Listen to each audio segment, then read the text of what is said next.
Hello à tous, bonjour, bonjour. Bonjour tout le monde. Hello, quelques personnes déjà qui étaient là dans la file d'attente. Salut Daniel, salut Aurélia, Adrien, Michael, Cécile. Bonjour à tous, je suis hyper contente d'être à vos côtés ce midi. Et ceux qui ne me connaissent pas, du coup, moi je suis Héloïse, la community builder de La Grosse Machine.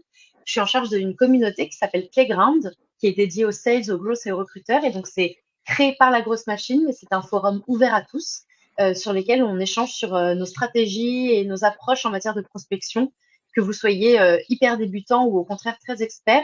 Et voilà, l'idée, c'est de faire monter en compétence tout le monde et de débloquer toute personne qui a des problématiques, notamment en outreach, qui est notre domaine d'expertise numéro un chez LGM.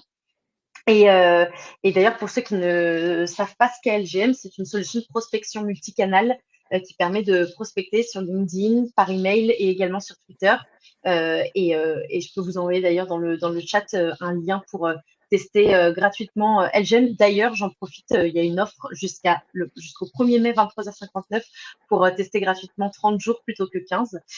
Donc, c'est pas mal. Et du coup, pour que vous puissiez vous inspirer des meilleures pratiques et des experts qui osent tester des choses qui sortent souvent des sentiers battus. J'organise chaque semaine des lives, que ce soit des masterclass comme aujourd'hui ou aussi parfois des sessions Ask Me Anything où les experts viennent sans filet pour répondre à vos questions. Et aujourd'hui, je suis hyper contente du coup d'être en compagnie d'Arthur Soustel, qui est expert en outreach, un génie de l'automatisation et qui est le fondateur de OutTV. Mais je te laisse te présenter, Arthur.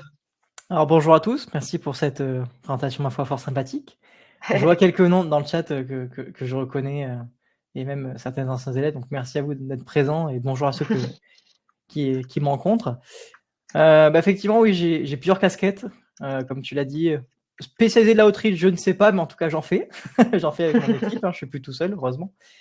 Mais oui, beaucoup d'automatisation, beaucoup de prospection d'outreach. Merci Daniel, c'est très gentil. Daniel qui a subi les méfaits de Make et de la prospection un petit peu aussi. On pourra peut-être en parler à l'occasion. Mais non, beaucoup de choses. Cofondateur de OutTV, donc une agence spécialisée sur la partie prospection, sur la partie mise en place d'automatisation, d'applications métiers, donc très tech en fait. Le tout en no-code. C'est vraiment ça notre marche de manœuvre. Et en parallèle, on a fait depuis plus d'1 an et demi de la formation sur du gros avec le wagon, mais toujours au travers d'un seul outil qui s'appelle Make en fait. On a également notre propre organisme de formation dans lequel nous sommes partenaires et je suis fier de le dire, avec La Grosse Machine. Voilà, ça Yes. c'est une petite fierté, quelque chose que je vais tenir à dire.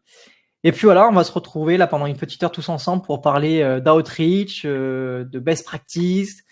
Vous allez voir, les slides sont assez sobres, on va dire. On va aller droit au but, on va essayer de pas perdre de temps.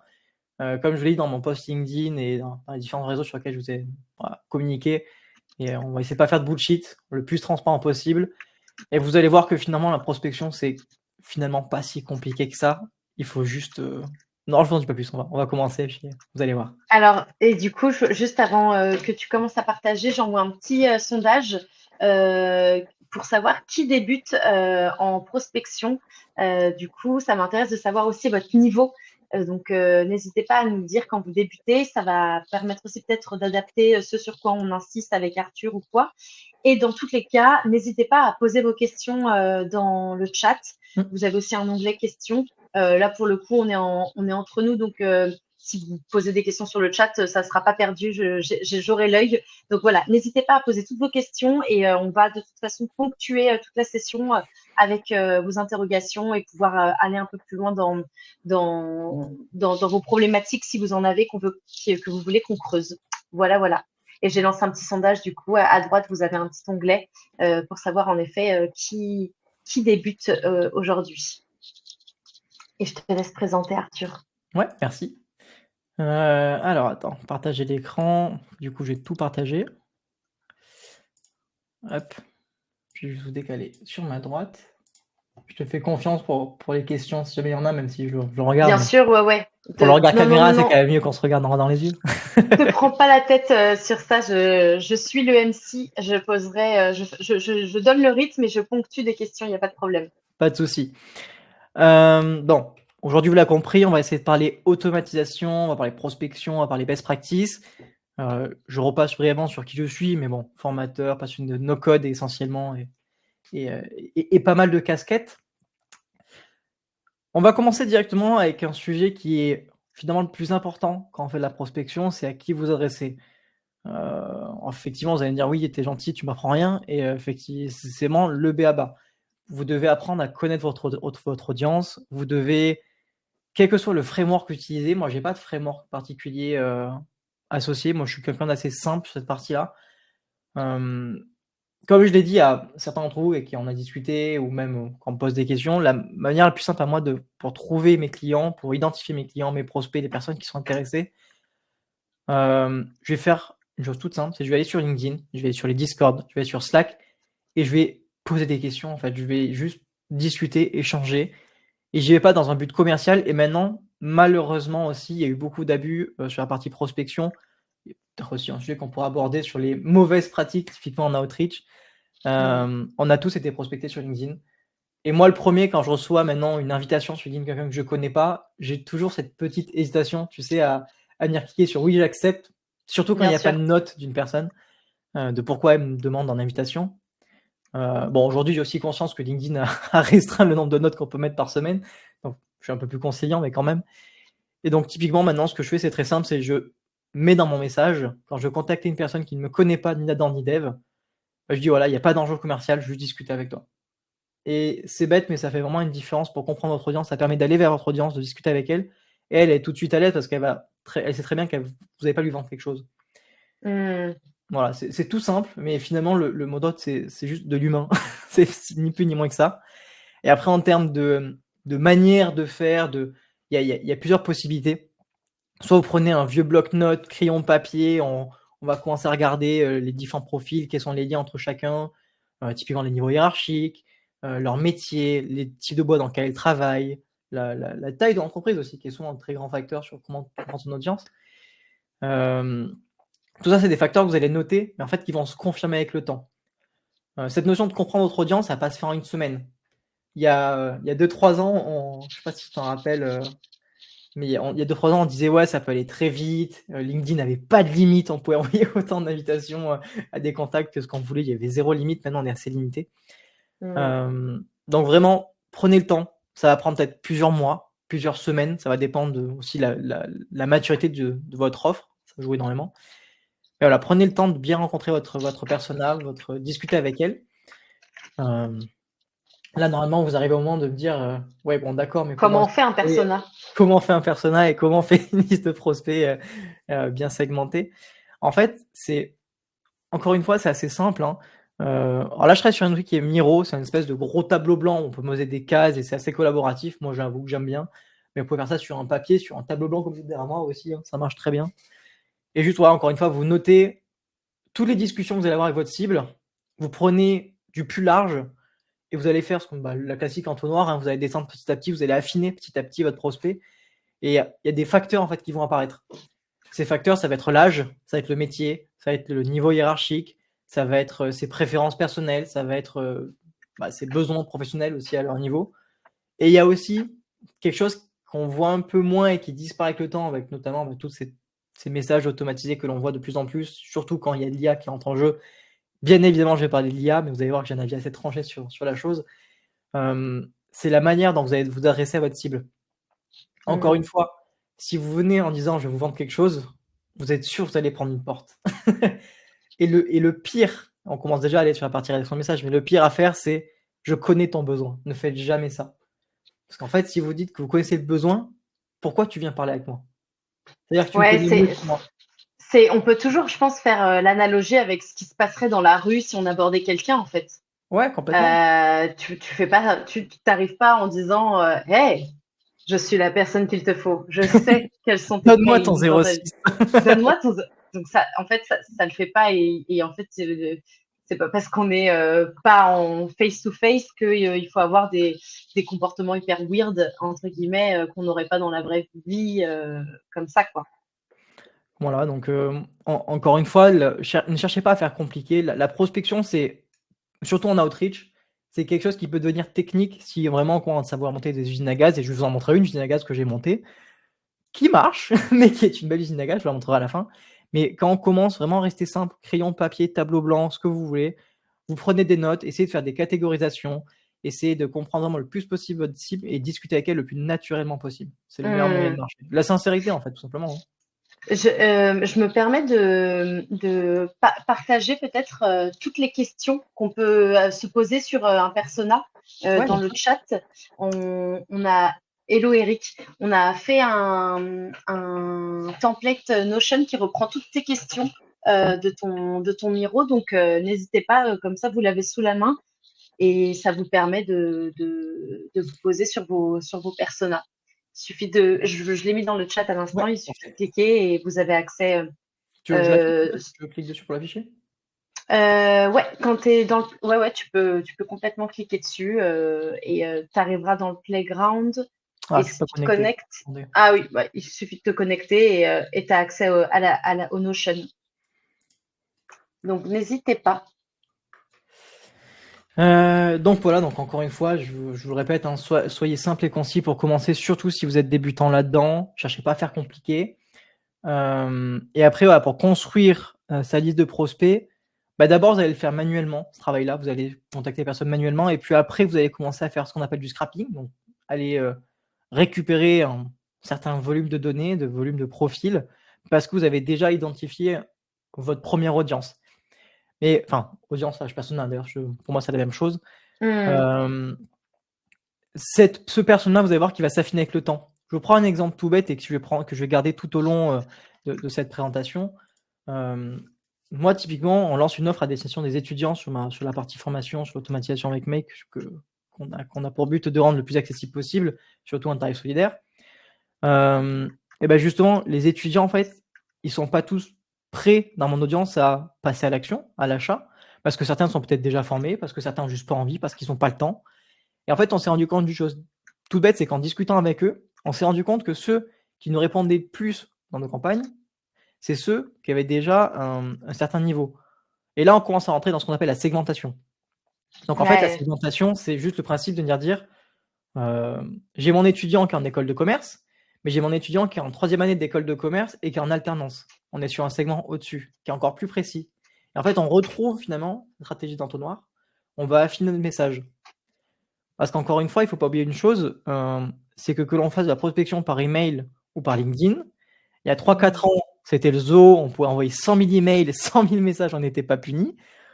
Aujourd'hui, c'est un peu différent. Et déjà, les gens sont habitués à recevoir des messages de prospection, et s'ils ne sont pas qualifiés, ils ne vont pas vous répondre. Donc, vous allez juste consommer de la bande passante pour rien, et de l'énergie pour rien.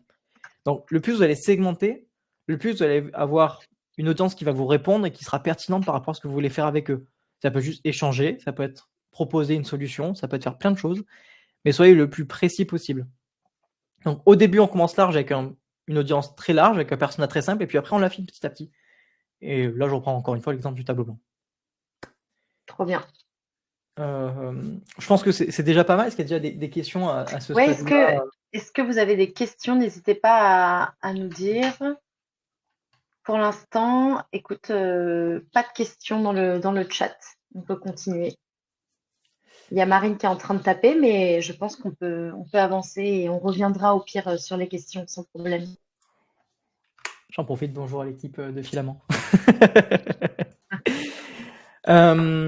Quand on va commencer, une fois qu'on a notre message, etc., qu'on est vraiment, on sait à qui on va l'adresser, je vais même vous demander d'aller plus loin. Je vois qu'il y a une question. Ouais, elle demande est-ce qu'on aura accès à ton tableau? J'ai du mal à lire ce qui est écrit dessus. Et ce que je disais, Marine, c'est que tu peux. Alors oui, on peut complètement choper peut-être le tableau de Miro, mais Oui, je dans crois tous que les cas, ouais, ça revient aux mêmes questions qui sont dans la fiche persona donnée juste au-dessus. Donc toutes les questions y sont également en format Notion. voilà, donc sinon on pourra peut-être partager un petit screen de ce que moi j'ai fait sur Miro, mais Yes. encore une fois, c'est très simple. Hein. Une fois qu'on a notre audience, qu'on sait à qui on va s'adresser, au minima pour tester, il va falloir développer votre message. Et le message, c'est ce que je commence à vous dire. Dans un premier temps, vous n'allez pas faire une masse. Vous n'allez pas envoyer ça à 5000 personnes, 3000 personnes. Bon, déjà parce qu'aujourd'hui on peut plus, pour des raisons évidentes de bande passante et de restrictions imposées par LinkedIn et Google. Mais par contre, on peut toujours faire des campagnes de prospection, on va dire, assez larges. Mais si vous faites trop large d'un coup, bon, déjà, niveau dans l'algorithme, c'est pas terrible. Vous allez pourrir votre nom de domaine si vous faites de l'emailing. Faut faire attention à ça. Parce que les gens vont pas répondre à vos emails, parce qu'ils vont pas l'ouvrir, parce que vous n'avez pas vérifié, vous n'avez pas testé plein de choses. Donc, première chose, quand on écrit un message, c'est je vais l'écrire à ma cible. Je vais faire ce qu'on appelle de l'A/B test. Donc, je vais faire plusieurs versions de ce message-là. Une version en disant, par exemple, un exemple tout bête, mais bonjour. Une autre version en disant hello. Et en fonction du ton de voix qu'on va prendre, on va voir si j'ai plus ou moins de réponses. Et pour tester ce message-là, avant même de passer à la partie campagne, que ce soit notamment en disant par exemple la grosse machine, on va le faire manuellement. Moi, j'ai pas vraiment de chiffres clairs en disant au bout du 50e message, c'est bon, vous pouvez y aller. C'est plutôt au feeling que vous allez le faire. En moyenne, c'est au bout d'une trentaine de discussions que je sens que mon message, il est suffisamment clair, que j'arrive à me faire comprendre facilement et que c'est pas trop long. Parce qu'en fait, il faut aussi comprendre une chose, c'est que les gens, ils ont été habitués à se faire prospecter sur LinkedIn, ont été habitués à faire recevoir du cold emailing. Je pense qu'on a tous nos boîtes mail pourries de spam, de personnes qui envoient des emails en anglais, des Indiens, des Pakistanais, enfin, on reçoit de tout et n'importe quoi aujourd'hui. Et en fait, les gens, ce qu'ils veulent, c'est qu'on ne perde pas de temps. Ils veulent concrètement comprendre ce que vous pouvez leur apporter. Et le tout en étant finalement le plus honnête et humain possible. C'est encore une fois, on revient sur cette notion d'humanité. Hein, on est tous humains, on n'a tous pas le temps. Moi, le premier, quand je reçois un email qui fait 45 mètres de long, je le lis pas. Ça part en poubelle directe. Je trouve ça Les très gens, smart d'utiliser le multicanal pour tester notamment des premiers messages privés. Enfin voilà, avoir plutôt une conversation via chat que par email. Et une fois que tu sens que ça prend par message privé, tu peux revoir après d'autres séquences avec pourquoi pas une première brique email. Mais de toute façon, moi je trouve que faire du warm-up et chauffer un peu les audiences et nos cibles sur du LinkedIn, et c'est d'où l'intérêt du multicanal a vraiment du sens. Et dans une phase d'A/B testing, quand on se lance, je trouve que ça a vraiment beaucoup, beaucoup de sens. bah, complètement. Alors, je commence déjà à aller sur la grosse machine, mais on fera une présentation en amont. Mais nous, Donc là, avant, tu es sur du monocanal pour le je coup. suis sur du monocanal pour le coup, et c'est un choix qu'on a fait. Et je prends cet exemple-là parce qu'il est très bien. On a fait le choix de s'adresser à une audience qui était déjà très précise. On a fait le choix de s'adresser à des élèves qui sont à l'INSEC, donc une école de commerce, hein, qui est quand même assez grande en France. Et on a fait le choix de s'adresser que par LinkedIn, pour la simple et bonne raison que par email, on voulait pas, entre guillemets, ce que je dis, faire du très gros volume. Donc, on aurait pu le faire, hein, c'est pas le problème, hein. Mais on voulait. Non, on n'aurait pas pu le faire. Il y avait aussi une question technique que je vais parler après, mais on pourrait très bien le faire. Mais pour l'instant, on est plus dans une découverte de notre cible, affiner le message. Et typiquement, c'est comme ça qu'en une semaine, on s'est dit ah, mais en fait, c'est pas les étudiants de l'INSEC qu'il faut qu'on aille chercher, c'est les étudiants de l'INSEC ou d'école de commerce, parce que ça aussi, c'est un constat qu'on a fait en disant qu'ils sont alternants. Parce qu'en fait, ceux qui sont en première année, ils ne sont pas matures, ils ne sont pas prêts à venir chez nous, ils ne sont pas prêts à Et travailler ça, avec nous. tu l'as compris dans les échanges que tu as eus lorsque tu as C'est fait des ça, premiers tests. c'est Voilà. ça. Et donc ça, ces échanges-là, tu peux les avoir que si tu as fait déjà un premier jet manuel et qu'après, tu fais une petite campagne. C'est ce que nous, on a fait parce qu'on est un peu plus habitué. On a fait une petite campagne sur un petit volume. On a fait, je crois, 50 personnes de mémoire. Je vous reverrai dans la liste. On a fait vraiment un petit volume pour gagner du temps. Mais on aurait pris ces 50 messages, on aurait très bien pu les prendre un profil un par un sur LinkedIn et faire la même chose. Et donc ça, c'est super important, la notion de volumétrie et pour tester votre message. Très clair. Et pour suivre tout ça, alors ça, je peux vous le partager également. Nous, ça fait un petit Notion où en fait, on a mis tous nos messages écrits. Pareil, je vous conseille de le faire, documenter ce que vous faites, écrivez ce que vous faites, ce que vous allez envoyer, pour pas perdre la trace et voir ce qui a marché. Parce que derrière, si vous avez une équipe, vous pouvez commenter, échanger sur Notion, certes, mais vous allez pouvoir tester une approche A, une approche B, une approche C, avec des variables différentes, des messages plus ou moins courts, plus ou moins longs. Vous allez voir ce qui marche le mieux. Bon. Spoiler alerte, souvent c'est les messages les plus courts et les plus directs qui marchent le mieux. Ouais, bah tu m'étonnes. D'ailleurs, ça me fait penser, on avait fait une ressource aussi Notion sur les LinkedIn Notes. Donc, tu parlais tout à l'heure d'inviter des personnes à ajouter en relation, mais envoyer une petite note. Et Ouais. on a fait un récap des 15 notes envoyées par nos clients qui avaient plus de 40% de reply. Ça aussi, c'est sur le Playground, donc ça peut être intéressant en termes d'icebreaker pour aller voir ça. Je vous le mets dans le chat. J'ai une petite question de Daniel qui nous demande peux-tu présenter LGM dans son aspect opérationnel? peut-être toi, comment tu l'utilises en multicanal ou montrer. Parce que globalement, Daniel, pour faire une introduction, la grosse machine, c'est un outil comme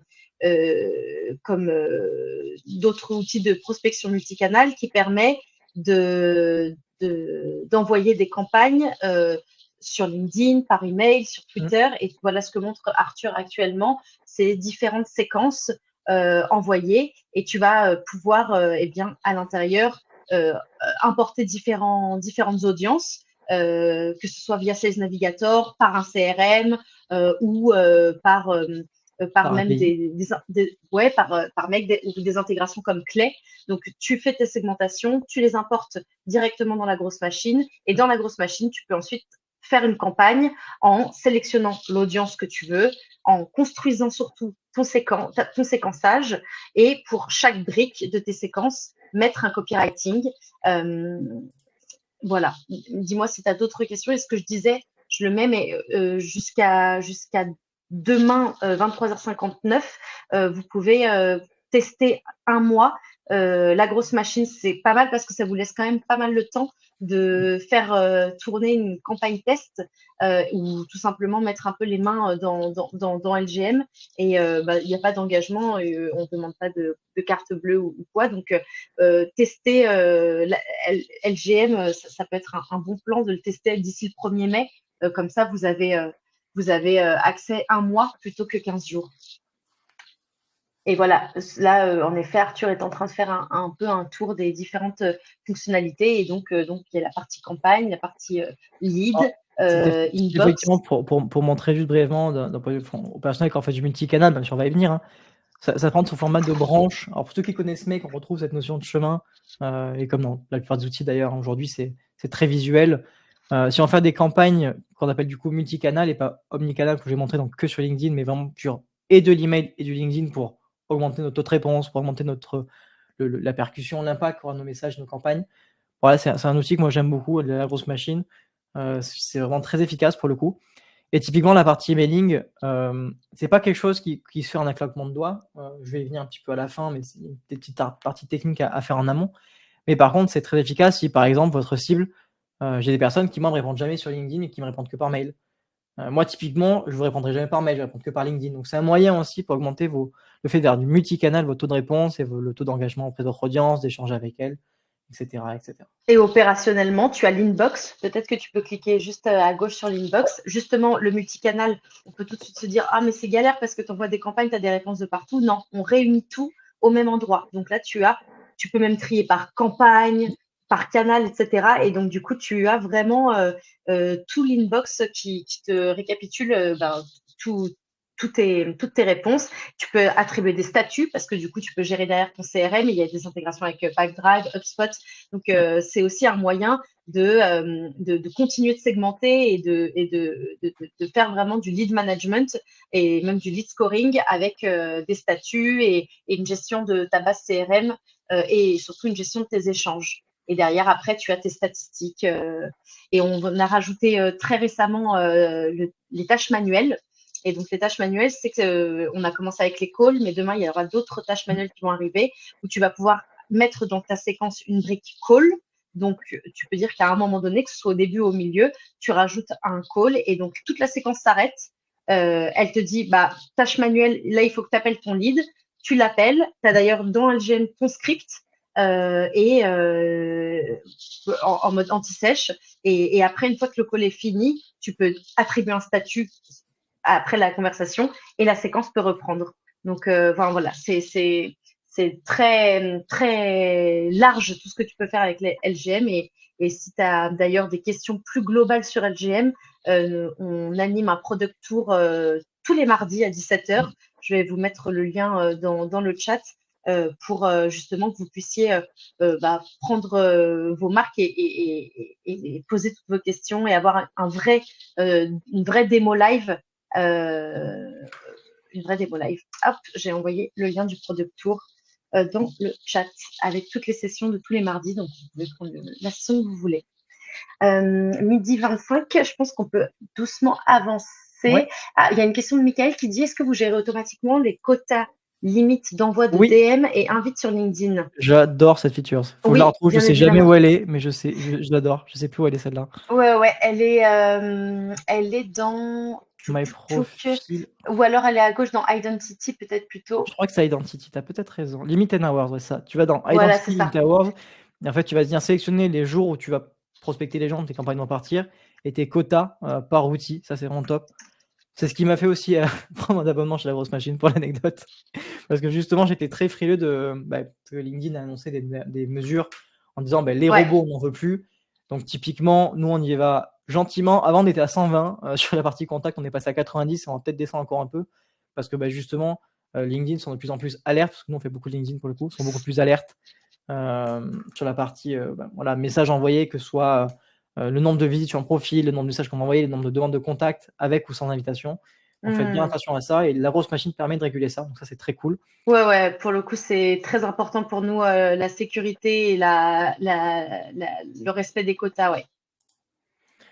Et Euh, d'ailleurs, il y a aussi une petite fonctionnalité, moi c'est la mienne si on est sur nos favorites, c'est le out of office qui détecte automatiquement les réponses qui dit je ne suis pas là du 23 mai au 9, au 9 juin et alors je directement ne du l'ai pas encore testé celle-là, tu peux me dire où elle ouais, est? Elle est où celle-là? en fait, c'est automatique. Les out of office, ils sont D'accord. automatiquement détectés.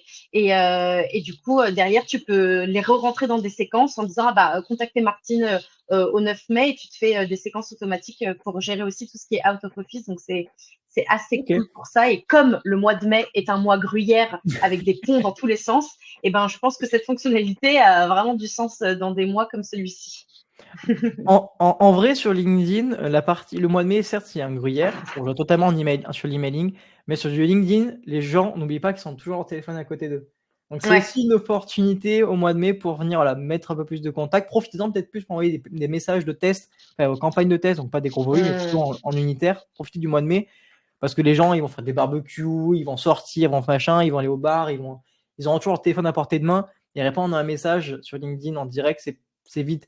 C'est d'ailleurs pour ça que nous, on s'est dit, on va laisser le samedi et le dimanche, parce qu'on s'est rendu compte qu'il y a des gens qui nous répondaient plus le samedi et le dimanche. Parce qu'ils regardent un match de foot, ils ont leur téléphone à côté, ils nous répondent. Vous bien voyez? sûr. Parce qu'encore une fois, on est tous humains, on a tous nos téléphones à côté. Donc voilà. Par contre, petit disclaimer, n'allez pas spammer les gens. Je vous en supplie, ne faites pas ça. C'est pas ce que je dis de faire. N'allez pas embêter les Non, gens non, à des non, heures pas possibles. segmentation avant tout. Voilà, Et segmentation avant tout. juste avant Oui, de passer à la dernière slide, je voyais dans ta slide quid des vocaux, on parlait de la oui, personnalisation. Je suis d'accord, je pense que le fait de tester, comme tu le disais, en DM des premiers messages, c'est hyper important pour affiner, nos messages et même affiner, notre segmentation. Comme tu le disais, c'est pas tous les étudiants de l'INSEC, mais c'est plutôt les alternants. Mais ça, tu l'as su en conversant avec tes premiers ciblages. mm, Et du coup, un step encore plus long, encore plus avancé dans la personnalisation, ça peut être de tester des petits vocaux sur LinkedIn. Et en ouais. fait, on a la possibilité sur La Grosse Machine de mettre à un moment donné dans une séquence un petit LinkedIn Voice à la place d'un message écrit. Et les voice, pour le coup, je trouve que c'est vraiment hyper fort. Ça peut être par exemple en relance en disant je ne sais pas si tu as pu lire mon petit message, mais voilà, moi je serais hyper intéressée pour en discuter plus avec toi, notamment dans le recrutement. Ça marche aussi hyper bien. Et en fait, notre outil de LinkedIn Voice permet de cloner la voix. Et donc, tu peux choisir ta variable bonjour ou salut ou hello Prénom. euh, et prénom. Et du coup, tu vas après dire ton message. Donc, tu commences par dire ton message du style, bah voilà, je sais pas si tu as vu mon petit message, mais sache que ton profil m'intéresse énormément. Et du coup, n'hésite pas à me répondre. On peut se prendre un petit coffee digital. Je t'envoie mon calendrier. Et en fait, ce message va du coup apprendre à l'IA à capter ta voix et ça va permettre de générer le premier bonjour Simon, bonjour Cynthia avec la même tonalité. Donc c'est un petit outil qui est en termes de personnalisation assez puissant. Mm. Je te rejoins complètement. Dernier petite. J'ai jusqu'à quelle heure dis-moi. Bah, 13 heures normalement, il nous reste Ok. une demi-heure. Bon, en vrai, ça va le faire. Pour terminer sur la partie message, effectivement, c'est les vocaux, c'est quelque chose qu'on va de plus en plus arriver sur LinkedIn. Et les gens préfèrent avoir des messages vocaux synthétiques que des longs messages écrits. Donc, encore une fois, aller droit au but. Hein. Soyez humain, restez le plus simple possible. Et petite astuce aussi, et là je pense surtout à vous mesdames, ça c'est quelque chose qui nous a fait augmenter grandement nos taux de réponse, on l'a constaté. Si vous vous adressez à une audience qui est française, donc faites bien 2 campagnes différentes, une pour les hommes, une pour les femmes, pour simplement accorder en genre et en nombre, et vous allez voir que ça va faire une grande différence. Alors, il y a toujours l'astuce de faire des messages entre guillemets où il n'y a pas de participe passé, où on essaie de faire attention, mais c'est toujours plus difficile à écrire et moins naturel. Donc faites plutôt 2 campagnes et vous allez voir que ça va faire un grand changement dans l'évolution de vos réponses, parce qu'en fait, vous allez considérer la personne à qui vous vous adressez. Donc encore une fois, on revient sur nos pieds de soyez humain finalement. Ça, c'était une petite astuce que je voulais vous partager. En exemple concret, vous l'avez vu, hein, le plus c'est court, le mieux c'est. Et encore, je trouve que je suis de gauche, on est encore trop long à mon goût. Mais quand on commence à avoir des messages où déjà on me propose direct, déjà jamais premier message, pas de call to action, pas de prenez rendez-vous avec moi, ne faites pas ça. Encore moins des longs messages où il faut scroller. Après, si vous voulez vraiment avoir quelque chose d'un message assez long, privilégiez plutôt les messages vocaux. Donc encore une fois, profitez de la fonction de la grosse machine qui est très bien. Sinon, en fait, des messages écrits courts, ça suffit largement. L'étape numéro 3, on va passer du coup à comment mettre en place notre campagne. Je vais digresser brièvement sur la partie outils dès maintenant pour que vous puissiez comprendre où est-ce que je vais vous amener. Là, je vous affiche ma stack d'outils que nous, on utilise chez nous. Après, c'est plus ou moins varié. Il y en a qui ont des préférences, il y en a qui vont préférer d'autres choses. Sur la partie enrichissement, une feature qui est cool, que la grosse machine ne parle pas assez, je trouve, c'est qu'il y a l'enrichissement automatique et gratuit. Quand vous en mettez vos contacts, en fait, la grosse machine, avec Drop Contact, vous travaillez, je crois, derrière. Ouais, on a plusieurs. Ouais, mes drop contact, ouais. Mais même, il y a l'enrichissement en cascade qui arrive bientôt. Cool, ça c'est une bonne nouvelle. Mais oui, l'enrichissement est inclus dans votre plan LGM, donc est illimité. Dès que vous lancez une campagne, tous vos contacts s'enrichissent. Donc voilà, donc niveau enrichissement, c'est super important parce que typiquement, on a parlé de comment créer son fichier de prospect, hein, finalement, une fois qu'on est bien serein. Il va falloir faire du scrapping. Pour scrapping, moi, je vous conseille soit Evaboot, qui est vraiment très simple d'utilisation. On va sur LinkedIn. Alors, Sales Navigator, c'est que Sales Navigator pour Evaboot, hein, je précise. De toute façon, il vous le dira quand vous créez votre compte. Et vous allez pouvoir avoir des listes de prospects très, très propres. Alors, j'ai notamment un exemple ici où on a vraiment quelque chose de très structuré et structurant pour nous derrière quand on va travailler avec la grosse machine. On va récupérer le profil, le nom, le prénom, le site internet, le titre, plein d'informations. Et ces informations-là, donc ce qu'on fait là, c'est du scrapping. Hein. Vous avez 2 outils qui sont plus ou moins onéreux en fonction des volumétries que vous avez traitées. Il y a Phantom Buster et Evaboot. Evaboot qui est fait par un Français, voilà, Cocorico quand même. Ouais, JB qui est. Ouais, et qui est présent sur le Playground en plus. Qui est d'ailleurs présent sur le Playground si vous avez des questions, ouais. Donc voilà, donc profitez-en. Il y a 250 crédits gratuits, je crois, sur Evaboot de mémoire pour tester. Et c'est franchement sa utilisation, mais que ça demande d'avoir un compte Sales Navigator. Donc Sales Navigator qui est l'endroit par excellence pour aller construire vos prospects, etc. Je vais pas m'attarder dessus parce que j'aurais pas le temps de faire et limite il faudrait faire un live que sur Sales Navigator tellement c'est large. Mais voilà, il y a beaucoup de choses et là pour le coup j'invite d'aller voir des ressources soit sur Playground, soit sur YouTube, il y a plein de choses. Ouais, n'hésitez pas. Il y a une petite question de Mickaël qui dit mais du coup, est-ce que pour les séquences d'envoi de mail, si je comprends bien avec LGM, on n'a pas besoin de créer plusieurs adresses email différentes pour éviter de cramer son mail ou qu'il ne tombe dans les spams, ou bien il vaut mieux quand même envoyer des séquences via différentes adresses email? Alors, il me coupe l'herbe un petit peu sous le pied et je vais lui répondre directement. Attention à vos quotas d'emailing et à vos noms de domaine. Alors, je vais rester sur ma slide numéro 3, mais les noms de domaine aujourd'hui, surtout avec les nouvelles actions de Google pour 2024, Google a énormément restreint les envois d'emails journaliers et mensuels.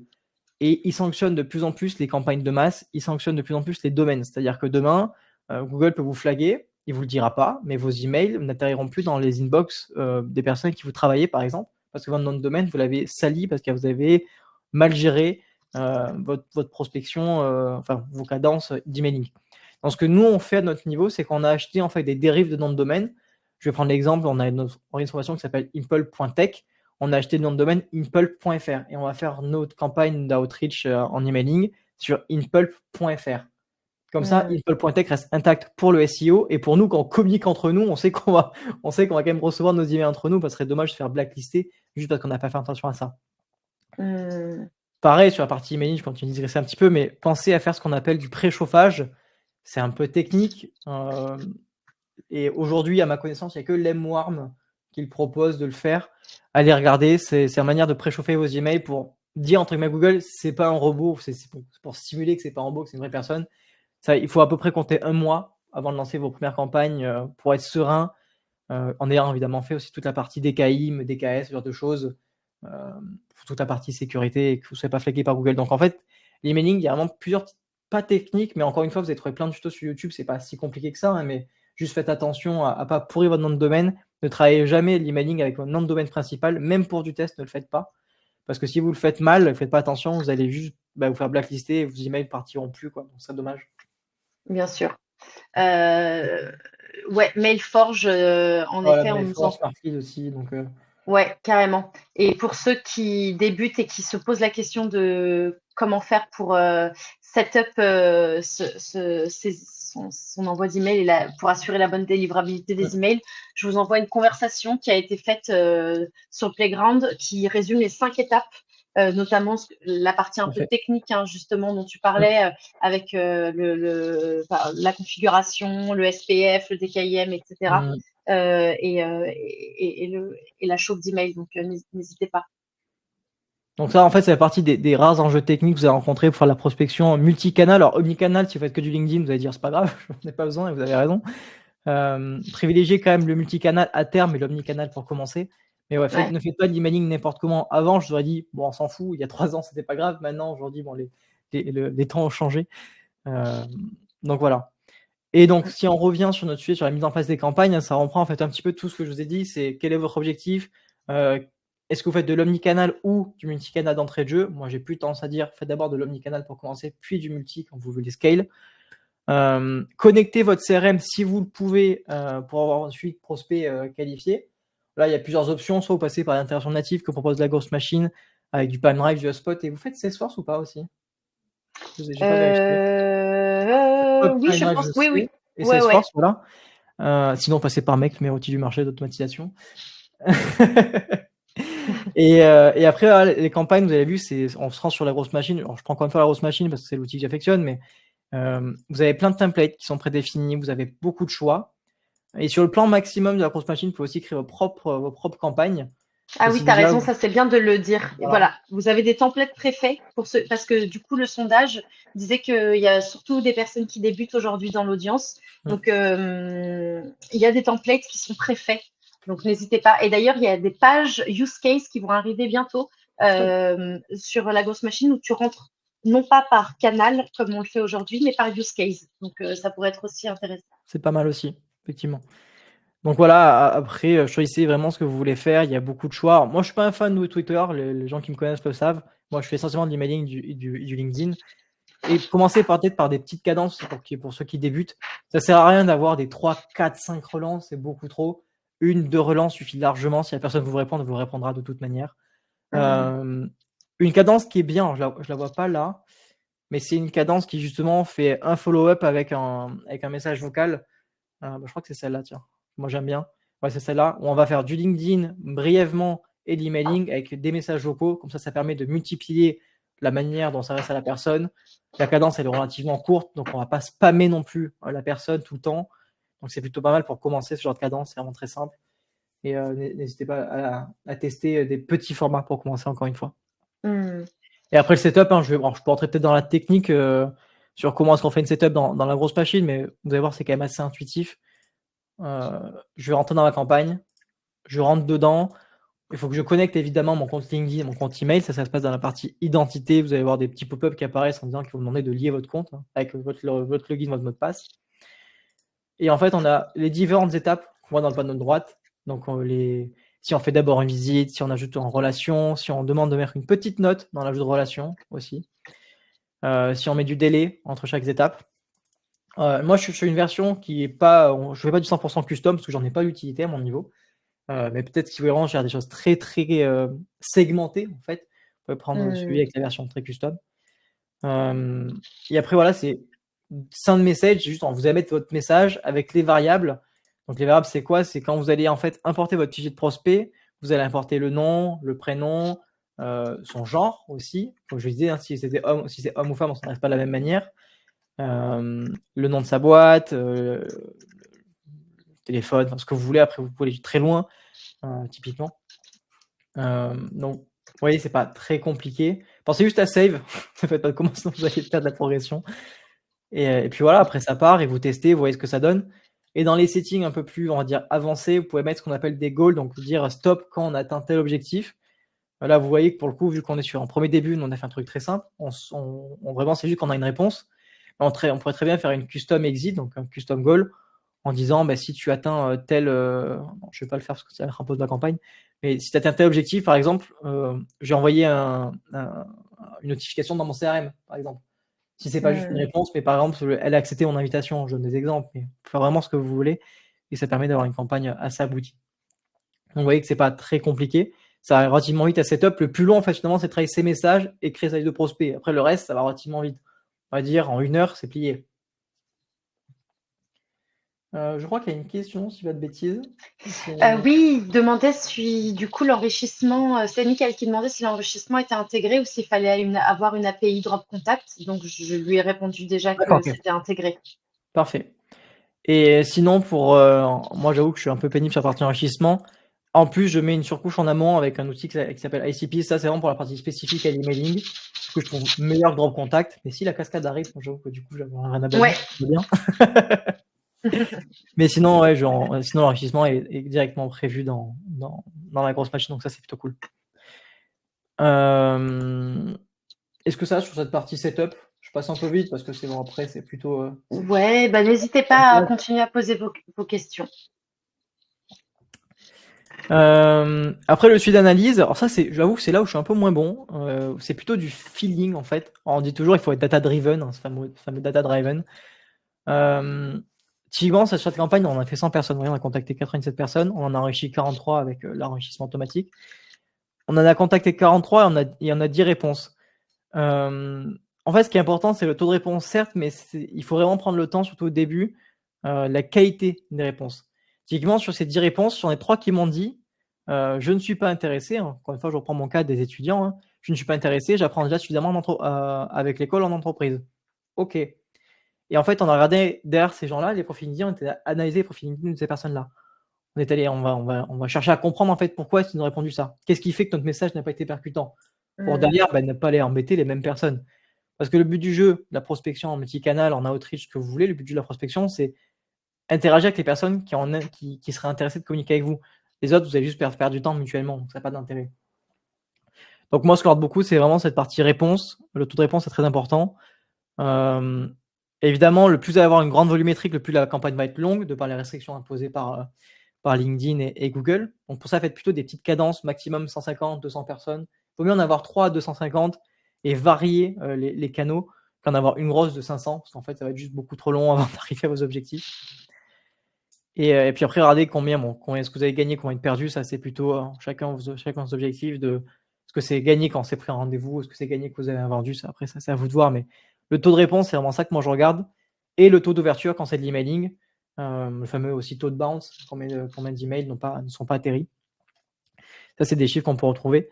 Et là, pour le coup, le fait d'avoir sur la grosse machine et les taux de réponse et en même temps voir les réponses dans la partie inbox, c'est quelque chose d'assez pratique, j'avouerais.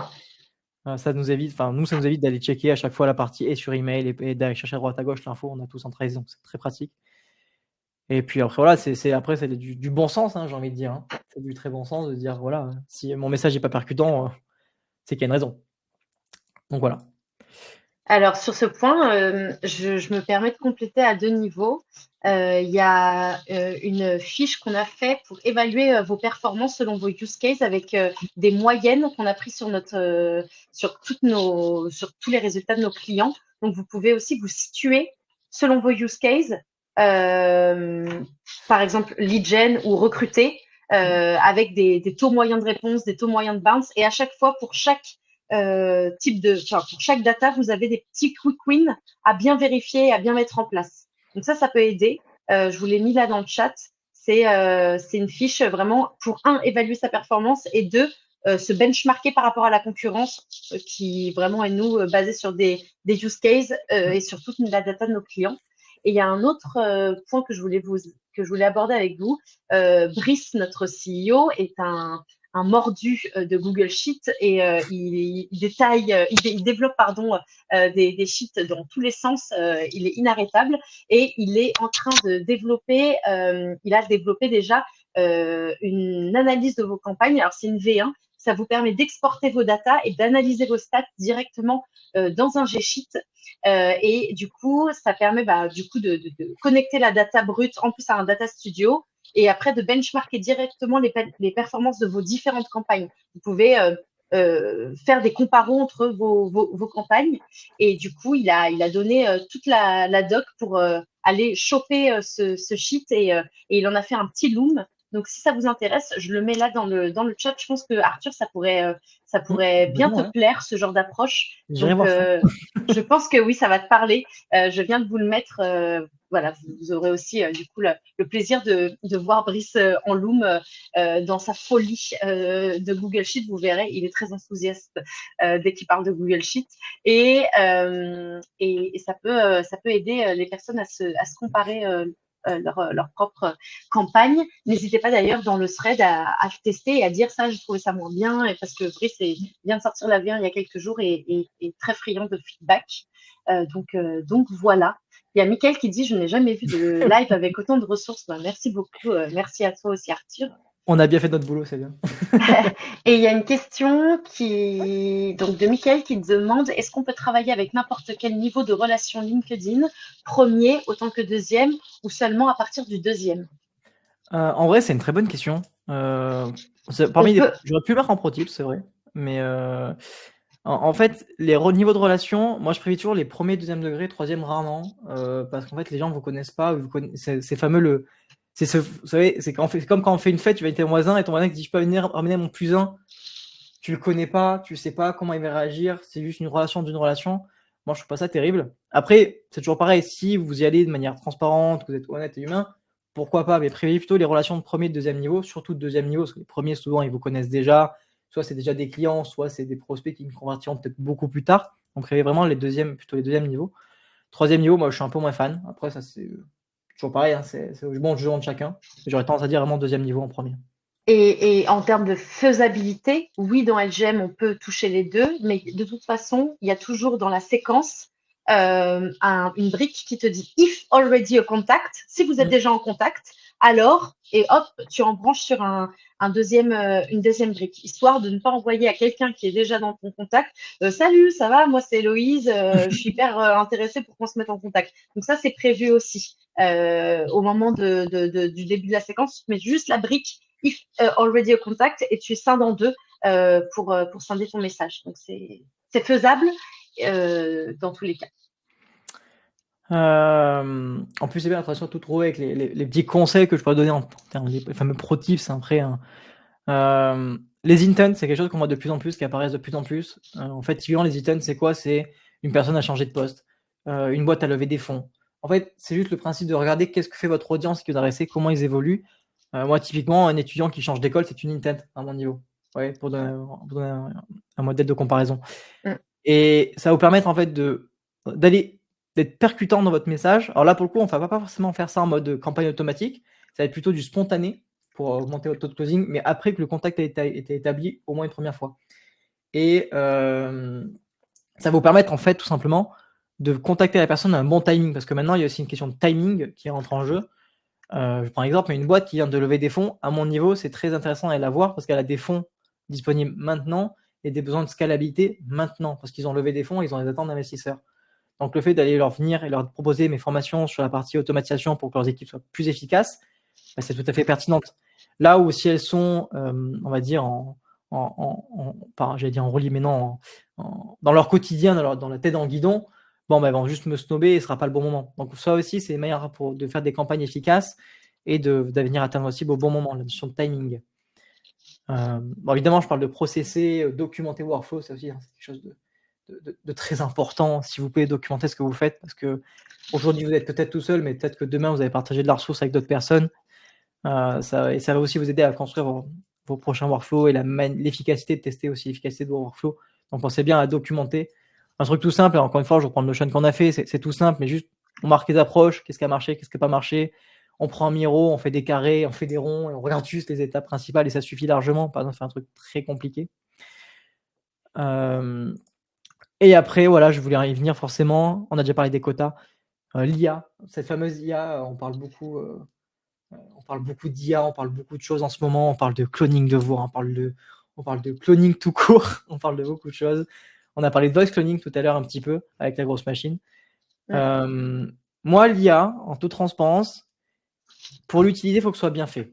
Déjà, première chose, si vous utilisez l'IA pour rédiger vos messages de prospection, ce que je peux tout à fait comprendre, notamment le chat GPT, par pitié, ne mettez aucune notion de données personnelles à ChatGPT. Si jamais je vois des personnes sur LinkedIn, et je le dis en plus en commentaire, je suis très réactif sur ça, qui se vantent d'avoir fait des sheets entiers, qui ont donné des sheets entiers à ChatGPT, et j'ai moi-même fait l'erreur au tout début, jusqu'à ce que je comprenne, ne faites pas ça, parce qu'en fait, ChatGPT, derrière, c'est un outil qui stocke l'information parce qu'il se nourrit, hein, c'est un modèle, hein, c'est un langage, il va se nourrir sur les données, sauf que le problème, c'est que les personnes Benoît, Marie, Marine, Héloïse, elles n'ont pas demandé à être dans ChatGPT, ces gens-là. Donc, utilisez ChatGPT pour vous aider à structurer votre message, mais ne donnez jamais d'informations personnelles type email, nom, prénom, numéro de téléphone, ChatGPT. C'est super important, faites pas ça.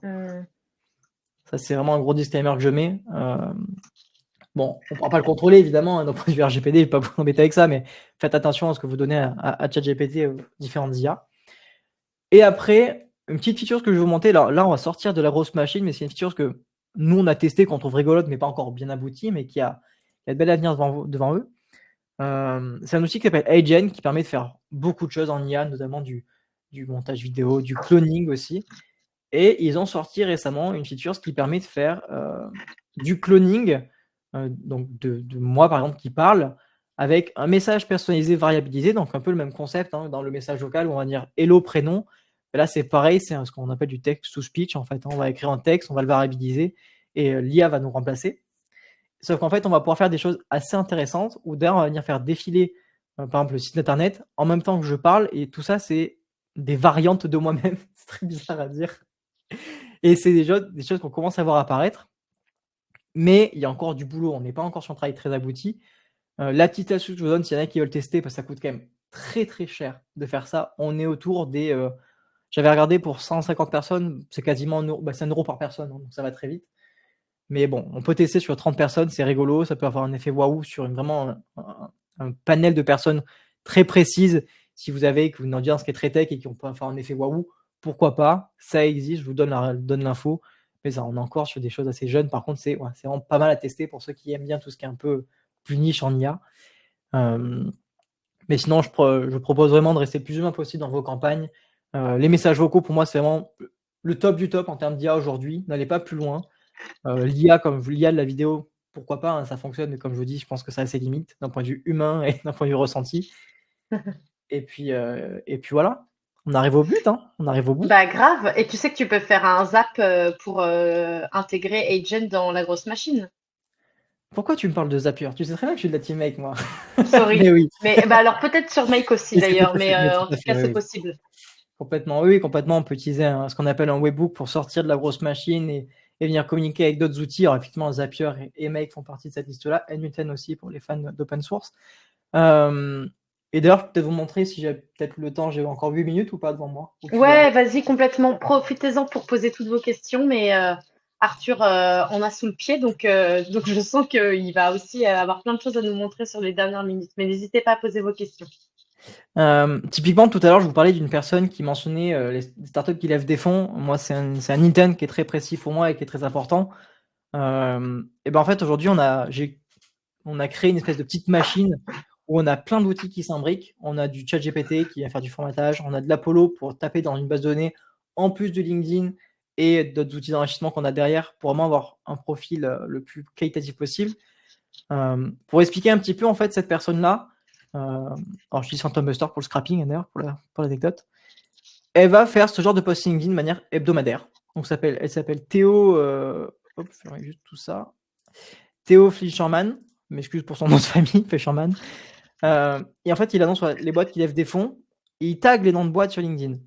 Le problème de taguer les noms de boîtes sur LinkedIn, c'est que certes, sur LinkedIn, tu vas retrouver le lien facilement et tu pourras retrouver le nom de la boîte. Mais le problème, c'est que quand on va scraper son post, on va récupérer tout le contenu. Et quand je dis tout le contenu, ça ressemble à ça. Est-ce que j'ai le détail ou pas? Non, j'ai pas de détail. En fait, on va récupérer le contenu, donc HTML, en texte brut, en fait. C'est-à-dire que j'ai pas les hyperliens et je peux pas les récupérer.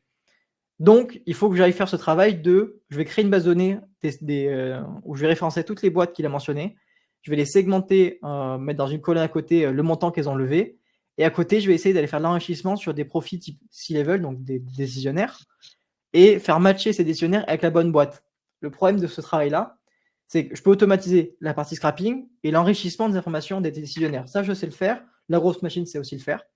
Mais cette étape de réconcilier les deux, ça doit être manuel. Et donc, il faut créer toute une base de données.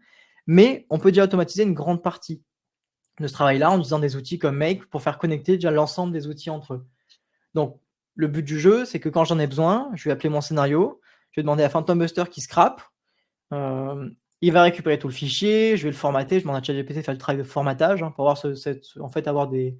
C'est d'un texte brut, tu as 3 colonnes qui ressemblent d'ailleurs à ça pour ceux qui veulent voir, nom, secteur et montant levé. Parce que du coup, si on nom de la boîte, peut-être que si ChatGPT connaît, je peux avoir aussi le secteur d'activité, c'est un petit plus, mais c'est surtout moi ce qui m'intéresse d'avoir le nom de la boîte et le montant levé.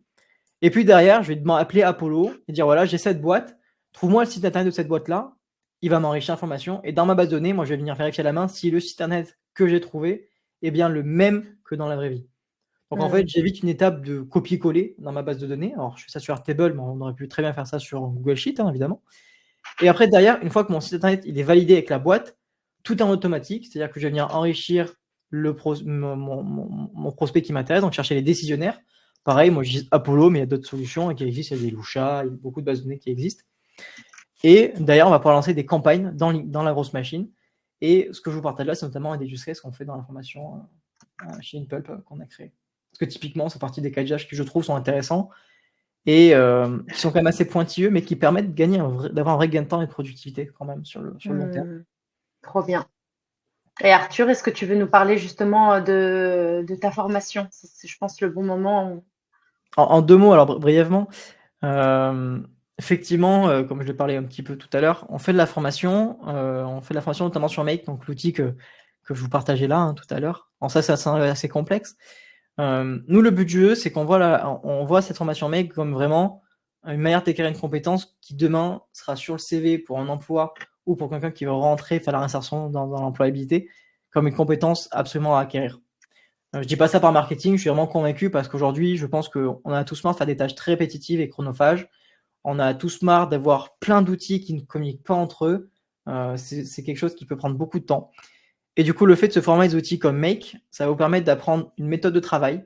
On va vous apprendre à créer des workflows, à documenter. On va vous apprendre à créer des scénarios simples. Et je sais qu'il y en a 2-3 qui m'ont suivi, que ce soit chez Le Wagon ou notre propre organisme. On a des très bons retours clients. Aujourd'hui, les gens sont tous satisfaits. J'en suis très fier. Et on essaie surtout de mettre le plus de cas d'usage d'entreprise possible. Et quand je dis cas d'usage, c'est les cas d'usage de gros stacking, comme je vous partage là. Ça peut être aussi comment connecter son CRM, comment récupérer des informations légales sur du paper. Vraiment, les cas d'usage sont assez infinis. Et c'est des compétences qui, demain, pour lancer un business comme pour trouver un emploi d'ailleurs, ou renforcer des compétences, vraiment, je vous conseille vivement d'aller vous intéresser à Make. Vous allez voir qu'on peut apprendre beaucoup de choses, qu'on peut faire beaucoup de choses. Je vois Mickaël qui confirme. Merci. Mais Eric est aussi un apprenant. Donc voilà, vraiment beaucoup de choses à imaginer, de possibilités. Et encore plus avec l'IA. Là, on a prévu des choses avec l'IA sur la formation. On va bien se marrer. J'ai mes apprenants là qui bouillonnent un petit peu. J'aurais montré quelques petits insights en amont. Il y a moyen de faire beaucoup de choses, notamment avec des outils comme Agent ou EvenLab en API. Encore une fois, quand on commence à interconnecter les outils, la limite n'existe plus, à part son imaginaire et sa technicité. Donc voilà, n'hésitez pas, c'est pour ceux que ça intéresse. C'est avec plaisir. Trop bien. Je mets le petit call to action. N'hésitez pas à regarder la formation InPulp de Arthur. Et évidemment, je précise, on a des financements, des certificats Calliope. Donc, s'il y en a qui sont intéressés par passer par Pôle emploi, FNE, OPCO, évidemment, il y a des financements possibles. Trop bien. Et ben voilà qui conclut notre live. Ben écoutez, est-ce que vous avez des questions, des remarques? Il nous reste 2 minutes, mais n'hésitez pas si vous avez des petites choses à dire ou des feedbacks sur ce que vous avez entendu et vu sur cette dernière heure. Daniel qui dit une formation de haut niveau couplée avec un accompagnement très humain, c'est la diff avec les autres organismes. Trop sympa. Merci Merci Daniel, Daniel c'est très pour gentil. eux. Trop cool. Vous êtes combien à faire cette formation en termes de Alors là, aujourd'hui, formateurs? on est en formateur, on n'est que 2. On est Baudouin et moi, et après il y a Laurent, notre 3e associé, avec qui on gère tout l'organisme. Lui, Trop bien. il fait vraiment du pur no-code sur XAR. Nous, on fait de l'automne avec Make. Et il y a l'IA qui est en train de discuter, en train de créer un cursus sur l'IA là, qui va arriver, je pense, septembre-octobre. Trop bien. Ça donne envie. Bon, bah écoutez, un grand merci pour toutes vos questions, pour l'ambiance aussi sur le Merci. chat, avec la petite bataille des Michael. Ça m'a bien fait sourire. Et merci Arthur, surtout pour toute cette valeur. Michael disait, j'ai rarement vu un webinaire avec autant de ressources. Je suis assez d'accord, tu as été hyper généreux, donc un grand, grand, grand merci. Et bon appétit à tous. Bah, voilà, Sarah, les grands esprits et les grandes gourmandes se rencontrent. Bon appétit à toi aussi, Sarah. Et merci à tous. Tous les lives, tous les replays sont sur le Playground dans l'onglet ressources. Donc, quand vous arrivez sur Playground, vous allez dans ressources, vidéos, et vous avez tous les replays. Je fais un webinaire par semaine, donc il y a déjà beaucoup de valeurs qui ont été créées.